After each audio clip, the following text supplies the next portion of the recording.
And we are back with another Beyond the Streams Presents interview. This is going to be a really, really fun one. Next Level and I, it's interesting because we're both first gen into our countries.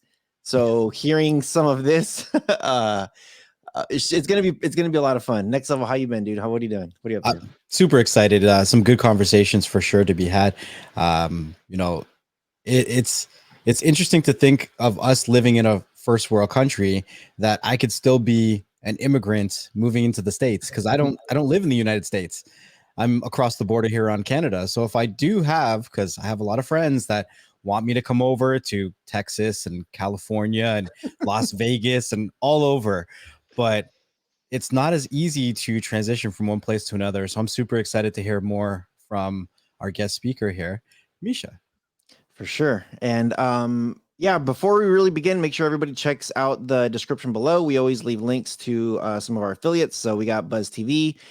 We got a good VPN service. So make sure you guys do check us out. And then also make sure you guys do leave us a comment, leave us a review. We love to hear and see your comments. And yeah, today we do have Misha, and I think it's esipov. Esipov? Solid. Esipov. Misha Esipov. Esipov. All right, I'm close. I've heard far worse. Over the years. Trust me, for me, my name in Spanish is Esteban. Everybody butchers it though. They say Esteban. I'm like, no. I've gotten that a few times too. Yeah. I get like Espinoza for some reason. I'm like, those letters don't even exist in my name. Yeah. So if you can, give us a quick short intro of who you are, what do you do, where do you work, like a little bit of background of you. Sure, happy to. Originally from Russia, came to the States as a kid, right after the old fall of the Soviet Union. So grew up in the States, mix of Midwest, East Coast, studied math in New York, started my career in finance, and then have for the last almost 6 years, 5, 6 years, been building a business called Nova Credit.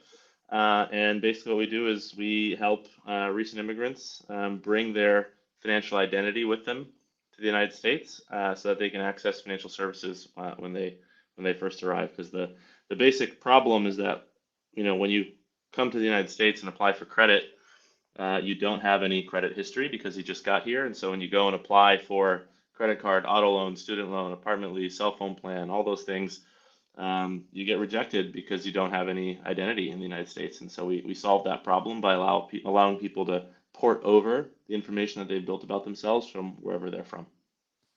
That's cool. Now it's funny because Next Level and I were talking about this.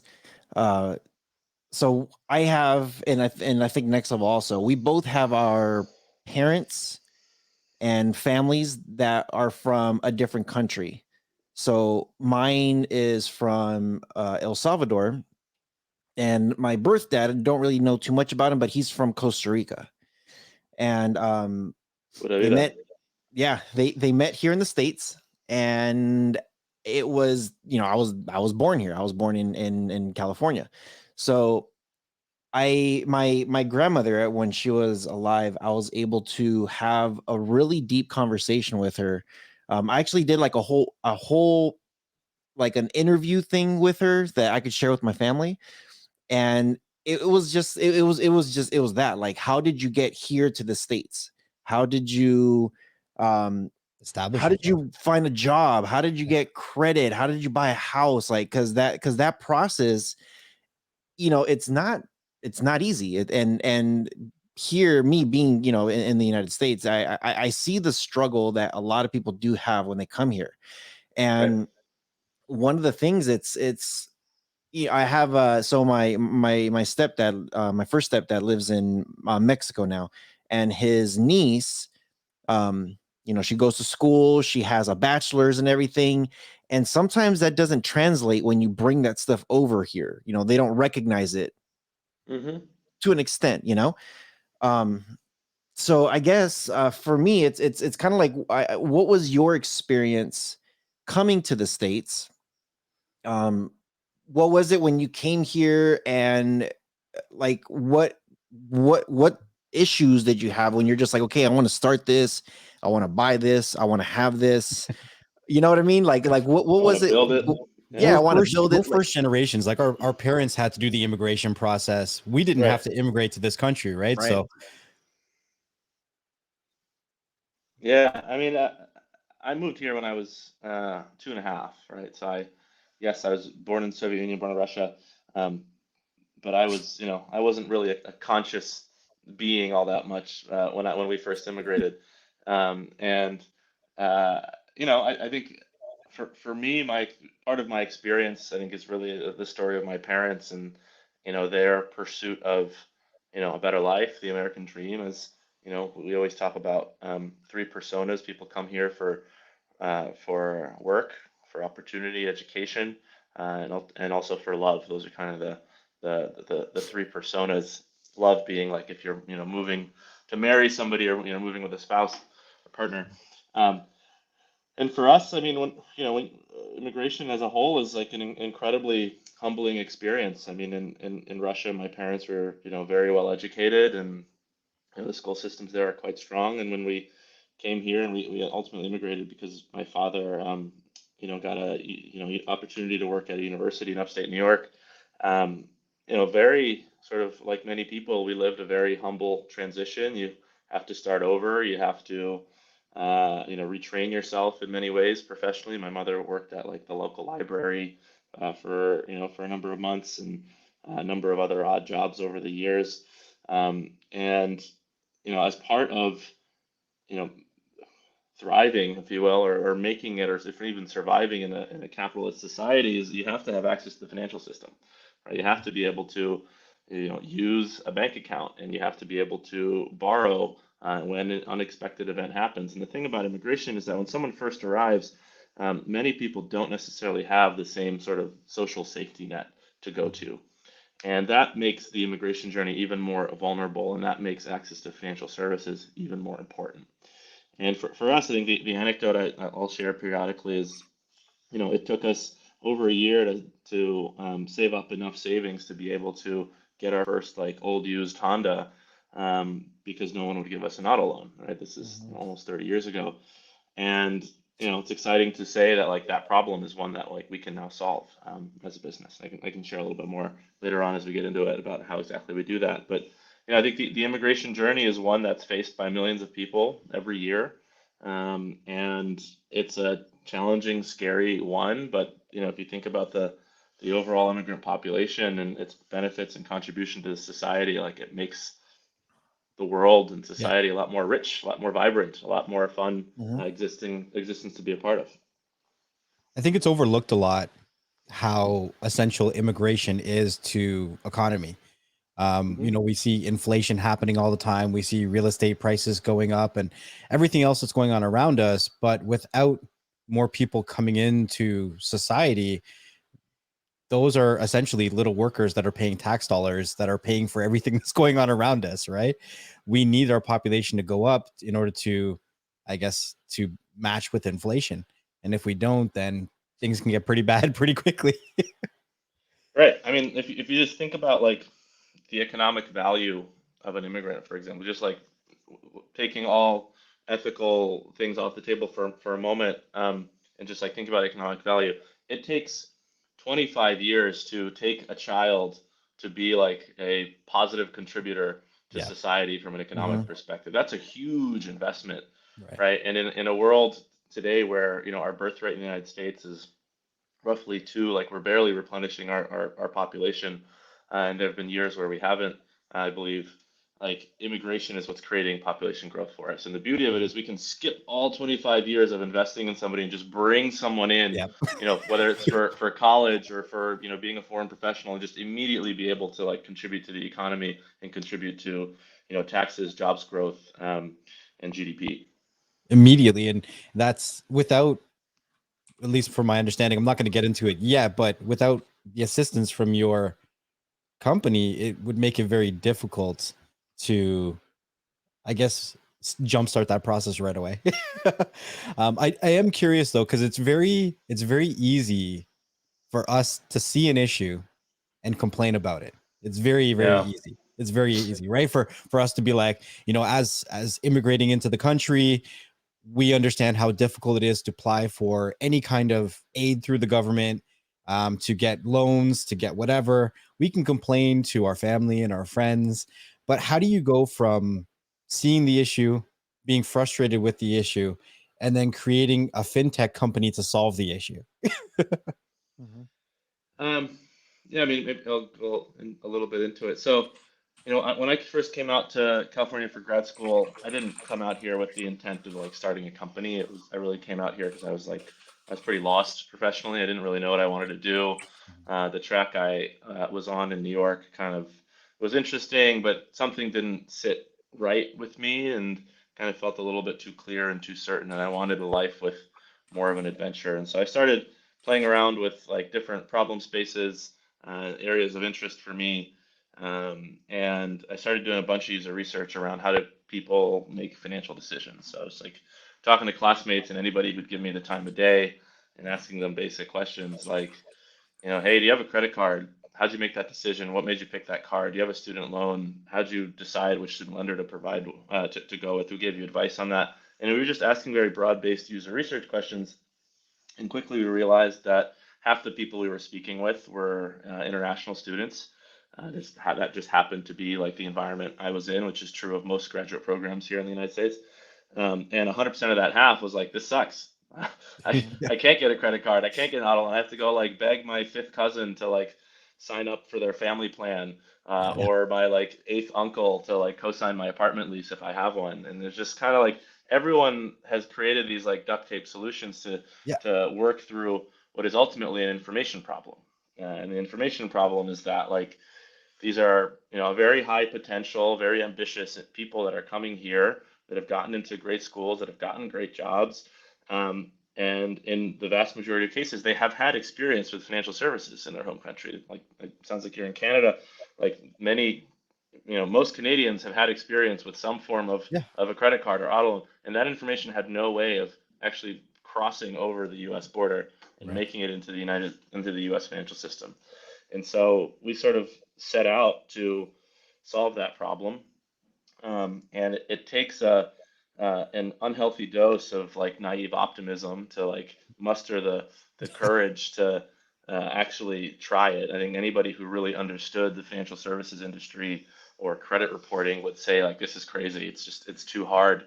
Yeah. And we sort of went in bright-eyed, bushy-tailed, and said, this can't be so hard. We can crack this in like 12 months and like link up the whole world, and then we'll be on to the next We're act. good. We'll go And to the next world after that. right, and then yeah, we'll build integrations to Mars and other places and be an interstellar company. I don't know.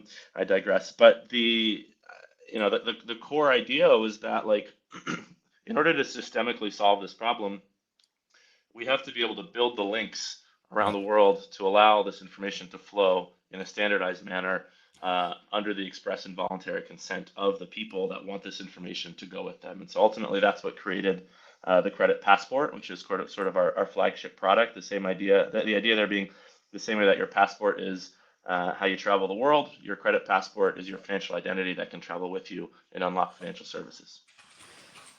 I got one real quick. Yeah. I see Next Level's eyes like his gears start turning, and I'm just like, oh wait, hold on a second. um, okay, so you mentioned this credit passport, which I think it's an amazing thing to have, like that we need. I think the world needs something like this. Um, I guess how does that work with different countries, different governments? Like, what is like, is there like some kind of approval? Like, how is it that you can do that handshake when people are coming in or out across, like clear across the world? How exactly does that work, and how do you build those relationships? Yeah, maybe I'll start a little bit with just like what is credit reporting? Like where did it come from? Why does it exist? Does it exist around the world? And like how we ultimately pulled it together? Because I think that's the like most first principles way of thinking about it. So like credit reporting's been around for over 100 years. It exists to create a safe and sound financial system where you know good behavior is rewarded with better rates, Mhm. and bad behavior will travel with you because it presents a risk to the overall financial system. So if you pay your debt on time, your credit score goes up, and you will ultimately be rewarded by the system with like more affordable rates as you need to borrow for other things in your life. If you are bad, your rates will go up, or you will be rejected for financial products going forward. And so the credit bureau space has really emerged over the last century. The U.S. were probably best known for our three credit bureaus here: Experian, Equifax, and TransUnion. Hopefully, some of those names ring a bell. They exist around the world. They have competitors around the world, and the space grew from about 30 credit bureaus 20, 30 years ago to now I think there's over 300 of them around the world. And the reason for that explosive growth of credit reporting is that the every government around the world recognized that being able to create safe and sound consumer lending can help drive economic growth. And in order to do that, you need this central repository in every country to help create that. So in India, as an example, over a billion consumers 25, 30 years ago, there was no credit bureau. And then now there are four, and in aggregate, they have somewhere around 400 or 500 million records. And so, approaching half of the Indian population now has had a proof of experience with financial services, and that allows them to continue to unlock opportunity through being able to bank and borrow. And so a lot of what we do it started by really like understanding the world's map of like, where are these bureaus? Do they exist everywhere? And if you go and do a bunch of desktop research, you'll realize that, there's now a credit bureau in just about every major economy. There's only one G20 exception, which is France. I won't bore you with the reasons for why, but there's a long story there. And basically what we've done is we've gone around the world, like physically, like I have flown to these places. I've met with these credit bureaus and gone to various industry conferences, and I've said, hey, here's what we're doing. There's millions of people who move around the world. If you believe that consumers have a right to their own information, then they should be able to access it, whether they're physically located in that country or located outside. And all we want to do is to help people access their own information. And what they so choose to do with that information is their right. And we want to also help them use their own information to unlock opportunity in wherever they're moving. And so that's ultimately what we do. So, the user experience for someone is like, hey, I want to apply for an American Express card. I just moved to the US from Canada. Let's assume this is someone who doesn't have any US history. They apply for an Amex card. Amex is going to check the US credit bureau. The US credit bureau is going to say, we don't know who this person is. And so prior to our existence, that consumer would be rejected. Instead, what happens is like we emerge within that application, and we give the consumer the opportunity, the option to say, hey, I want to actually bring in my history from Canada and use that to support my eligibility. And it's a 1 minute long piece of the application, and a minute later, this consumer can be approved for their first product here that otherwise would have been rejected. And that's really kind of the wow experience that we help create. It's crazy to hear about the Band-Aid solutions that a lot of immigrants have to kind of create because they're not either aware of, there's other options, or there weren't other options at that time, right? Growing up, anytime before the age of 16, I kind of looked at my house as like an immigration halfway house. We always had somebody living in the house with us Right. that was trying to get onto their feet, right? It sounds really great and amazing, the product that you're able to create, but there has to be, like, I look at it like all this information is great, but I don't see that the US is going to be like, oh, this is easy information, green light, go ahead. There had to be a lot of pushback, and I'm sure they wanted to verify some of the information somehow from these other credit bureaus. What did that look like? Like, was there an approval process that they had to approve these other credit bureaus before they said, okay, you're good to go? Or Yeah, well, if you actually just think about like who the actors are within this saga or play or whatever the right word is, like the governments actually don't play that much of a direct role. It's more of like an indirect role. Or the governments will say like, here are the rules of how the economy and this system should operate, and now you, private sector, need to figure out how to play within it. And so for us, in terms of getting access to the information, everything has to do with consent. So like, do we believe that this consumer actually wants this information about themselves access. And then when it comes to the U.S. market, it's less about the U.S. government and it's more about the credit risk teams at each bank, right? So it's not like we like plug a data pipe into the U.S. and we're done. I wish it were that easy. Right? We actually have to go customer by customer and say, hey, American Express, here's what we do, here's how we do it, here's the opportunity for you, here's how much incremental approvals you should be able to drive. And we take them through a process where we'll show, here are the all the connections around the world we've established, here's the quality of the data, here's how we understand that information, here is the equivalent NOVA score, which can be used in the United States. And so we take them on a bit of a journey, if you call it. It's like a credit risk workshop is ultimately the term we use, where we will help inform, educate our partners about the availability of the information, the quality of the information, ultimately how to use it to help more people gain access. I see that you guys have had some pretty good relationships with Stanford. How did Stanford get involved with NOVA?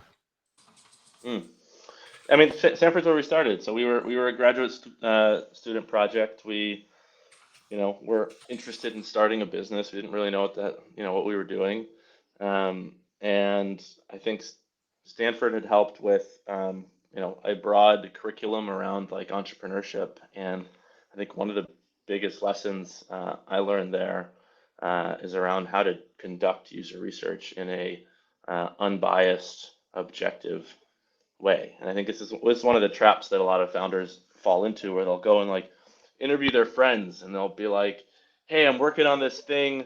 Here's the problem. Here's the answer. What do you think? And 99% of your friends will be like, awesome, do it. That sounds great. This makes a lot of sense. And all you're getting is really like encouragement, which is valuable. But really what you need is like, you need the truth. And the only way to get to the truth is to like ask questions in an objective way, where they're not leading questions. And it was really through that line of inquiry that we stumbled on a problem, and then it was through many weeks and months of iteration and trying to figure out what the right solution, now years of work to figure out what the right solution was, that we started to actually get this business off the ground. I see that, when I was doing my little bit of research about you guys, that you guys were able to, or the grads from Stanford were able to raise a substantial amount. It leads me kind of to a curious question.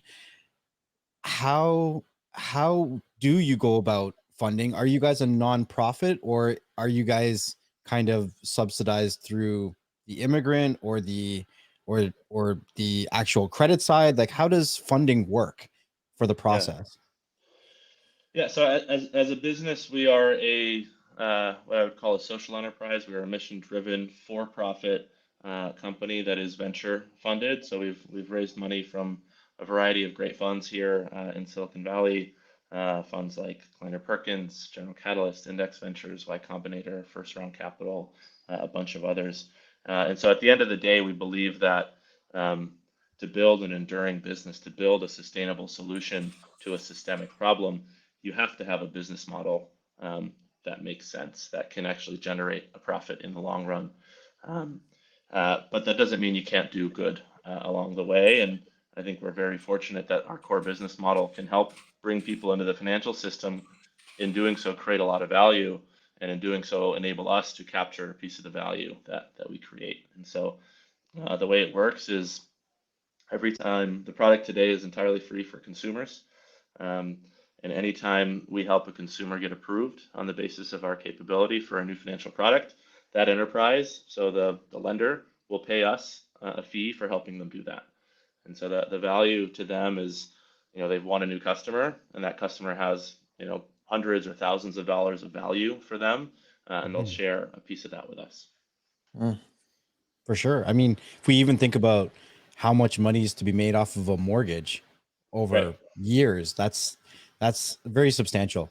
And I think that's probably a lot less of an amount of a commission that you guys be making off of that relationship, right? Right.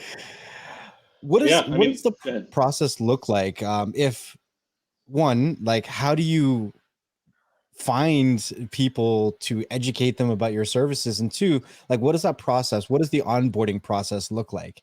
Because, being an immigrant, you're very, uneasy about being led down the wrong path, maybe. And, you have your questions and you don't necessarily trust everything that's happening around you. So what does that onboarding process look like?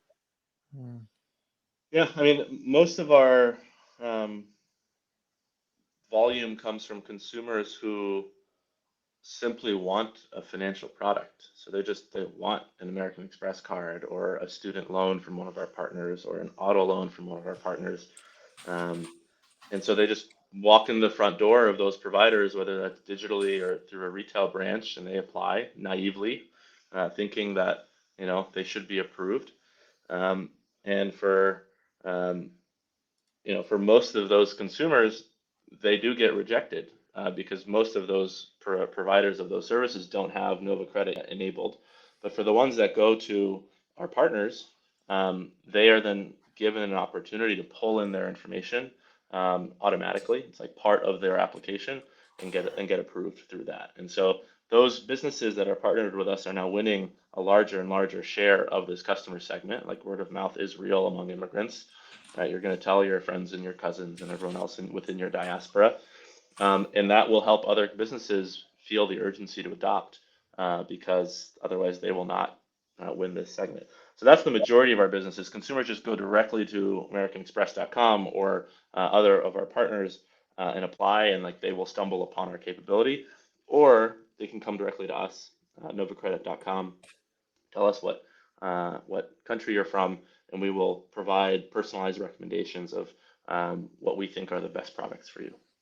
Nice. Now you did mention American Express. Who are you partnering with? Who are your financial service providers? Yeah, so on our homepage, you'll see a few of the partners listed out there. So we work with some of the largest credit card issuers in the world.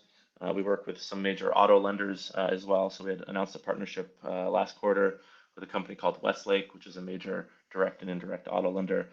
We help people get apartments with property management partnerships with companies like Yardi and First Advantage.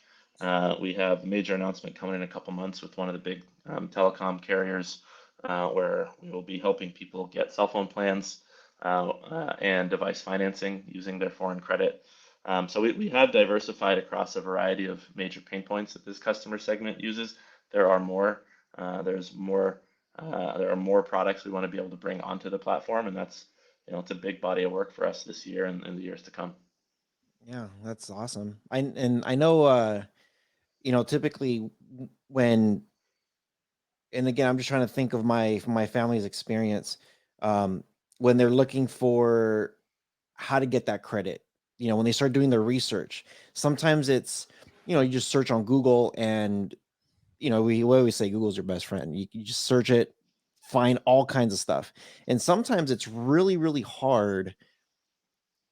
When people look for, okay, how can I get credit with like low interest rate, or Hmm. zero whatever percent of first whatever months. We're always looking for the best possible deal and solution. um and one of the biggest, like one of the biggest things, even for us as a podcast, sometimes, like Next Level and I both have multiple channels, so sometimes it's when people, like, how to find us, how where to find us in all these different platforms, or so my question, I guess, is, like, does American Express advertise you guys? What do you guys do when it comes to get those people to say, like, hey, we're Nova Credit, this is where we're at, and anybody coming into the States, like, we could help you guys? Like, how does that look like, and how do you guys get eyeballs to you guys? Yeah. Um, I think the most honest answer I can give you is like we're still experimenting with that. Um, we've experimented with many different channels over the years: Facebook, Instagram ads, Google, helping write great content that people gravitate towards. Um, a lot of people learn about the immigration journey from YouTube, and so like we've experimented with partnerships with YouTube and some of the influencers there who help explain to international students like what the many steps of the international student immigration journey looks like. So we've done a lot of work there. Um, we uh, we think there's a lot of opportunity in helping bring our partners together. So, we'll help somebody get a student loan, um, which is like really an incredible product for them, and it actually unlocks their ability to actually come to the United States and get an education here, and that just jumpstarts their whole professional career. But we can help that same consumer also get a credit card, right, and accelerate building U.S. credit history. And so being able to cross sell across our many partners, we think is an incredible value add. And so if consumer learns about Nova Credit through one of our partners on one particular financial product, we can then help unlock them for many others, right? So helping them get a cell phone, helping them get a place to live, helping them get a student loan can unlock a card or an auto loan or a variety of other things.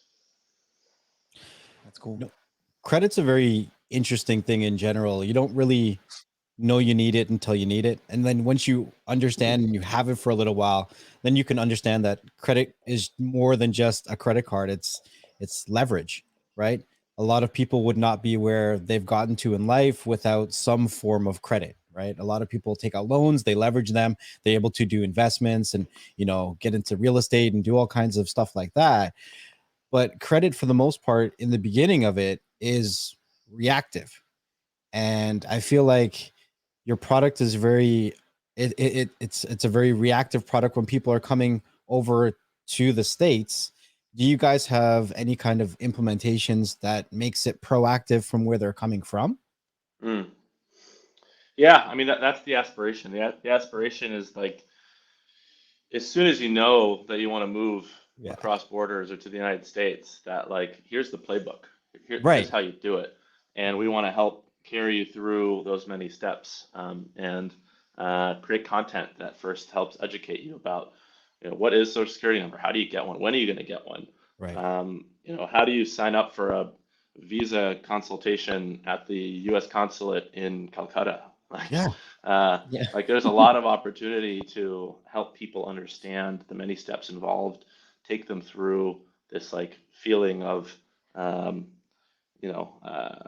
walking into the unknown, and across that journey, help them figure out what is the best set of financial products and frankly products for them as part of their journey. Because when you move, you have to fully restart, right? You got to get your first bank account, your first card, your first auto or student loan, place to live, a cell phone plan. So like every one of those things is something that someone's going to need over the course of those next few months, and that's an opportunity for us to create a lot of value. It's really cool. I heard you guys talking about some of the companies, the credit companies in the States, and a lot of the names sound familiar. Equifax, TransUnion. We use the same ones over here in Canada as well. So do you find that when you're building those relationships, if they're in several countries, it makes that process a little bit easier? I used to think that, I mean, in practice, not really. I mean, they sort of operate as their own kind of local fiefdom for the most part, with a few exceptions. I think this is all public. Yeah, I mean, our partnership with TransUnion in Canada has been they've been good partners to us. It helped catalyze a partnership in several other markets, in addition to what we're doing with them in Canada. So there are opportunities where we can kind of knock out more than one market through one deal, but for the most part, it's kind of like one country at a time. Yeah. Mhm. So it's a I lot of do work. have. Oh, go ahead. Sorry. I was gonna say it's a lot of work. Like that's the on the surface it may sound cool and exciting to go around the world and meet people and sign these deals, but in reality, like every single country that we plug into our network is an incredible amount of work, from dealing with the local regulations to building the right set of relationships and navigating the product flows and the compliance and information security, to actually understanding the core data, to standardizing it, to bringing it into the United States and making sure that information is ultimately compliant with U.S. rules. Yeah. Now, you said you're up in Northern California, right? In terms of where we're based, Yeah. we're split between San Francisco and New York. Okay.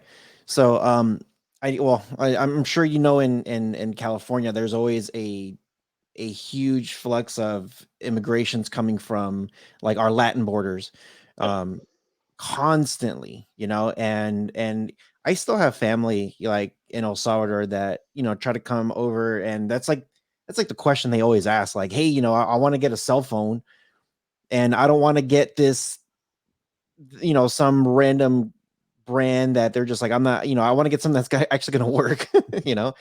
Right. And sometimes I tell them like, hey, because they'll ask me like, do you mind if you co-sign? That's always like the biggest thing. Can you co-sign for me? Can you? And then it's funny because even as a family member, you're just like, I don't know if I want to, Right. I'm not sure about you, man. But like in California, it's every day we're constantly getting, and I know it's California and Texas. Those two states are just insane when it comes of a lot of our Latin countries just coming in daily. Um, and you were just saying how much work it is. So when they do come in and they're seeking, because the first thing they do, a lot of these people, is the first thing is jobs. Where can I go to get a job to get Right. money? So is there like certain times that you've noticed that you're like, okay, there's a lot of people coming in now. There's a lot of people applying for it. When you get all these people come in all at once, is there like a certain time of year that you do get, I don't know, like more people than other times of years? Is there very specific things that they are asking for also? Like, hey, I absolutely need some sort of credit for a cell phone, or um a car, or somewhere to stay. Like, most of the time they'll find a family member, but the biggest thing is how to communicate, which is going to be a cell phone, and then a vehicle, so that way they can get around to get to a job potentially. Yeah. Um, a lot of seasonality in immigration. Um, I think the best way to answer it is you actually have to kind of think about like what are the different reasons for why people come. So like the easiest one is like students. Students mostly come around the start of the school year.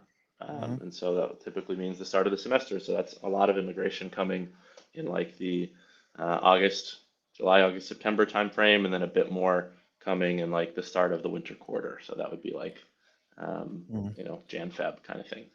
Um, then for like foreign professionals, most of them are going to be parents, and most of them don't want to move in the middle of the school year.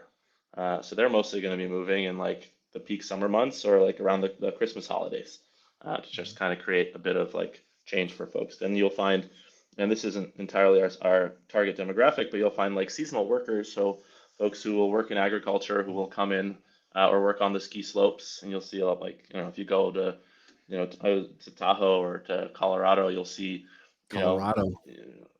young folks from Latin America who are doing, Mhm. their summer season working in, the resorts here. Australians working the resorts here.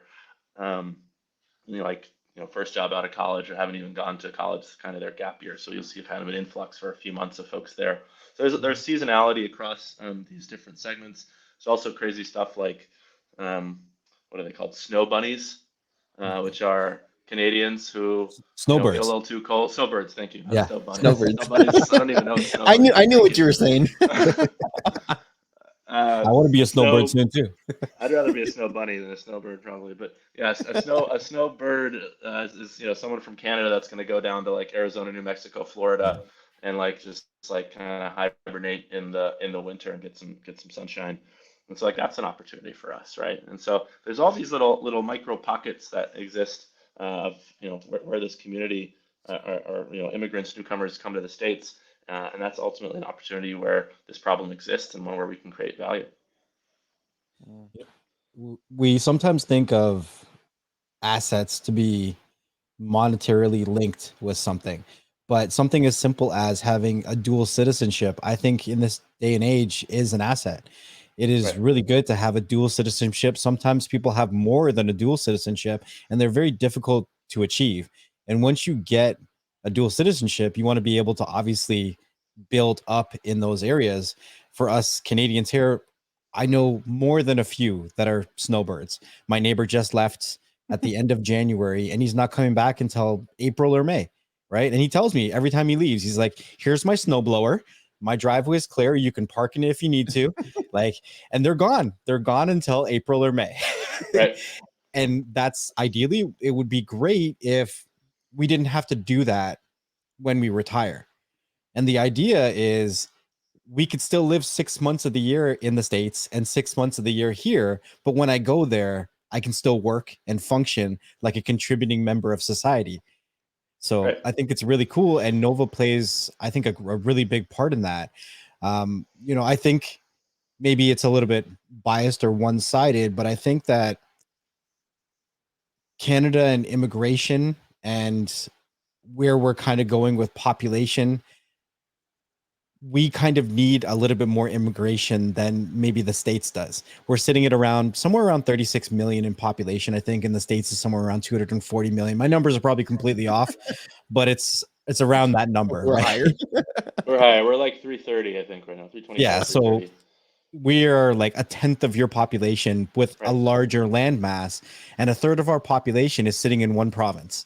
Right. So it makes it really interesting when And really in one city. Yeah. and really in one city, right? But now we're starting to GTA. spread out more. And I live Yeah. in the GTA, and the average price home, when I tell my friends in the States, it completely blows their mind. We're looking at 1.1 million in Canadian dollars for the average home, because we constantly have more and more people coming in and not enough homes for them. And it makes it a really, it makes what you guys do in such a high demand, because we're having more and more immigration coming in without, I guess, the homes for them. So they're fighting for real estate, and there's not enough homes on the market. But even if they could get a home, you're looking at these $1 million homes, and how do you afford it when you first move into a country, right? Right. Or is it even right to, allow somebody to lever up and buy a $1 million home before they've really established a job? Like, I don't think that's necessarily the right answer. And I think that the story of Canada, I think, is a complicated one. And there's a lot of literature out there around like trying to create immigrant communities in, Saskatchewan and Alberta Mhm. and various other pockets, and how if you create enough density of people from a particular diaspora, then they can stick together, and like that will help keep people and actually help Canada Spread out. populate not just in the GTA, but like across, and for the economic growth to spread across the overall country. But what ends up happening is most people want to move to, the bigger cities and the places with more economic opportunity and more jobs. Yeah. And so, despite a lot of efforts from, the administration and many nonprofits out there to help spread the population and all the economic benefits that come from migration, it ultimately tends to concentrate in the big cities. Yeah, it's interesting what's happening here. I'm slowly in the transition of moving towards Niagara Falls area. And what I'm seeing is that there's a lot more money being thrown at internet and broadband. So I guess the idea is more and more people are working remotely, working from home. Do you really need to be in the GTA if you can get decent internet? And if you Right. can get decent internet, I then you mean, don't necessarily need to be in the core. that's kind of what you were saying earlier. Like, if COVID has proved that we can be high functioning, productive members of society, on the beach, maybe not on the beach, but like all over the Hopefully. world. Hopefully, maybe some of you on the beach. I don't think I can be high functioning on the beach. It's too distracting. Um, but I think you know, we're coming to a world that will forever be increasingly globalized, right? People will continue to move around the world in pursuit of, opportunity, uh, education, love. And I would maybe add another one, which is just like a better life, like a better lifestyle, better weather, whatever, however you want to describe it. And that means that where you bank and borrow is going to continue to change. Um, and that's opportunity. And that's not a core target area for us to invest as a business today, but I could see that being a much bigger segment over time. I got a comment, maybe a question. It's to either of you. So I know this is going to be interesting. So we got the Canadian birds, or whatever you want to call them, the snowbirds that they come down here to warm up. I have a neighbor, and so starting in like late October, November, December, we start getting these winds, and they call them the Santa Ana winds. They get really bad, really crazy. And around January, February, March is when these winds, they're not as cold as it was, but they pick up big time. You know, I lived in Calgary and we used to call them Chinook winds, and it would be like a summer day in winter. Yeah, it's kind of like That that. sounds nice. Yeah. So in the beginning, though, Colorado will get all these like random snowstorms, and all that wind gets pushed down here, and or the cold, I should say, all that cold gets pushed down, and the wind brings it all in here. So in October, November, December, when when the temperature just starts getting like super bipolar, it'll be like really, really hot. Next thing you know, it will be super windy, but it will be very, very cold. And then when there's no wind, it gets all hot again. It's just like, dude, what the hell's going on here? So, I got this neighbor. Every time that happens, he leaves to Mexico. He takes off, and I know several people that do this. They will leave, and I always ask them, I'm like, what is this called? Like, because Canadian snowbirds, they come down here to get some of the heat, but we got some Californians that will leave and they'll go down towards like Cancun. And I want to say he just got back like a few weeks ago. He was gone for like 3 months. And I'm just like, why do you leave? And he's just like, oh, the winds, and it gets too cold and it's going to start heating up again. And I'm just like, I don't know what to call you. you know, what do you call that for a California or somebody from the States that migrates south? Probably go American Eagle. American Off the top of my head right now. That's funny. That's funny. Oh man. Oh, Yeah, I mean, man. like there's so much of that happening around the world, and I think it's only going to accelerate with time as people can remotely work from wherever they want. Yeah. So, I'm just touching back on Canada and how I think that we need our population to grow exponentially for us to really, I guess, flourish at all. Um, what's next for Nova Credit? I know that you guys are mainly looking at just the imports of immigrant into the States, but do you guys see what you've been able to build being utilized as a sense of an immigration tool into other countries like Canada or maybe the UK?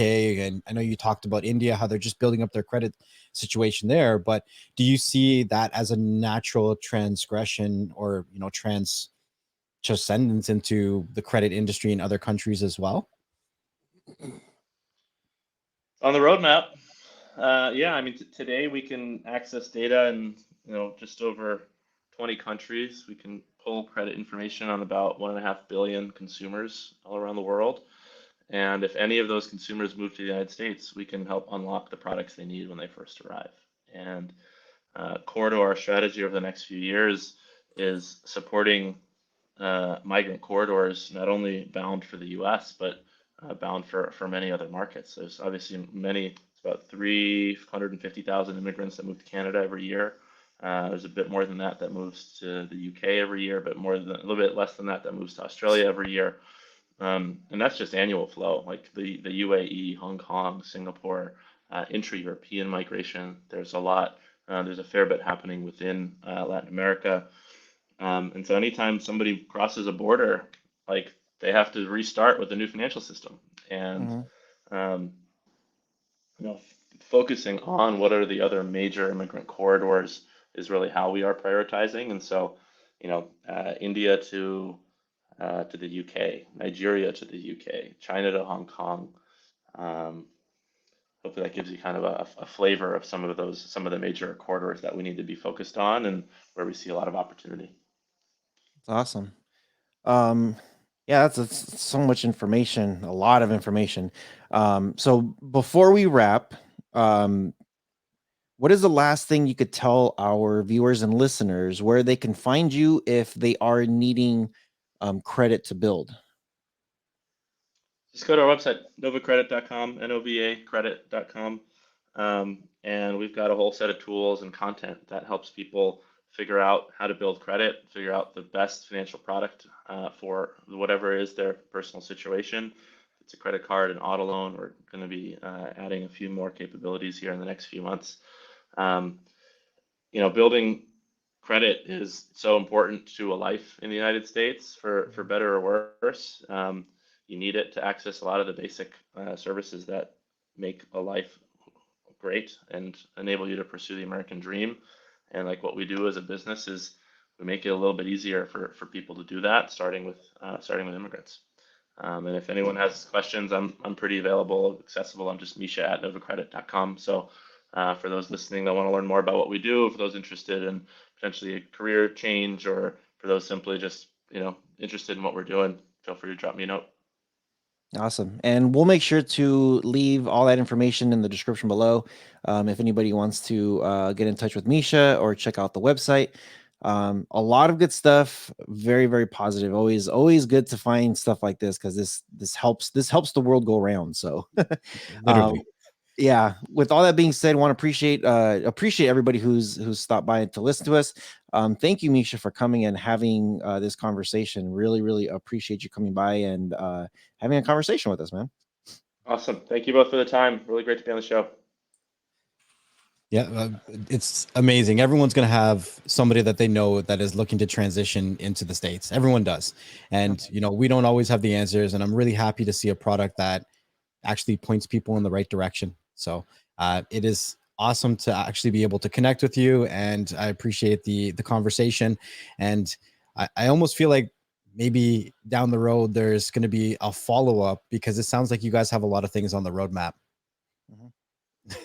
More things than I'd like to admit, and my team can be upset with me periodically that we're doing too much at the same time, which is at times true.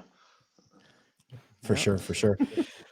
So I just want to thank everybody for listening and coming out to Beyond the Streams. Make sure that you're subscribed to all the different channels wherever you're listening to us. Make sure you leave us a review so other people like yourself can find the content that you enjoy. We also have live streams every 4 p.m. Eastern Standard Time on the Beyond the Streams YouTube channel. And you never know where the conversation is going to go. We have other content creators to other companies and products that you either use on a daily basis or that you should probably know about, like Nova Credit. So thank you again, and we'll see you guys on the next one. Peace.